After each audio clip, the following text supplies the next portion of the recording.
এ নবীর উম্মত সাবধান।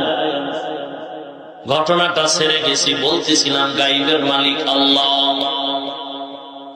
আমার নবীও গাইব জানেন না, গাইব জানেন কে?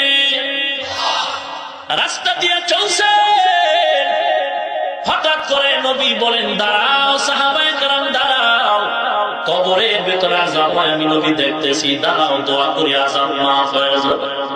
আমার নবী দোয়া করলেন কবরের আযাব মাফ। ও বাঙালি চালাক, বাঙালি জবাব দাও, আমার নবী যদি গাইব না জানে, বলো কবরের আযাব নবী কেমন করে দেখলেন? যুদ্ধের ময়দানে নবী কোথাও খানা খাচ্ছেন, সাহাবায়ে কেরাম নিয়ে খাচ্ছেন, খানার ভেতরে দুশমনে বিষ লাগায় দিল।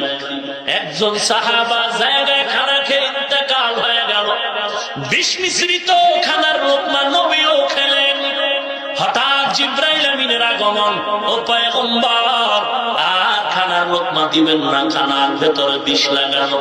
বাঙালি চালাক জবাব দাও, আমার নবী যদি গাইবের মালিক হয়, খানার ভেতরে বিষ কেন নবী দেখেন না? যদি নবী গাইব জানেন, বলো খানার ভেতরে বিষ মিশ্রিত কেন দেখেন না? নবী যদি গাইব না জানেন, তো কবরের আযাব নবী কেমন করে দেখছেন? দুটো পরস্পর বিরোধী প্রশ্নের একটাই জবাব। আল্লাহ বলেন মা ইয়ানতিকু আনিল হাওয়া ইন হুয়া ইল্লা ওয়াহয়ুন ইউহা। আল্লাহ জানায় দেন, ও পয়গম্বর, আমি জিবরাইলের মাধ্যমে ওহী দিয়ে আপনাকে যা জানাই তা জানবেন, যা জানাবো না জানবেন না। আমার নবীকে আল্লাহ যা দেখায় নবী দেখেন, যা দেখান না নবী দেখেন না। আমার নবীকে আল্লাহ যা শুনায় নবী শুনেন, আল্লাহ যা শুনান না নবী শুনেন না। রুটির ভিতরে বিষ নবী কেন দেখেন নাই? আল্লাহ দেখান নাই, নবী দেখেন নাই।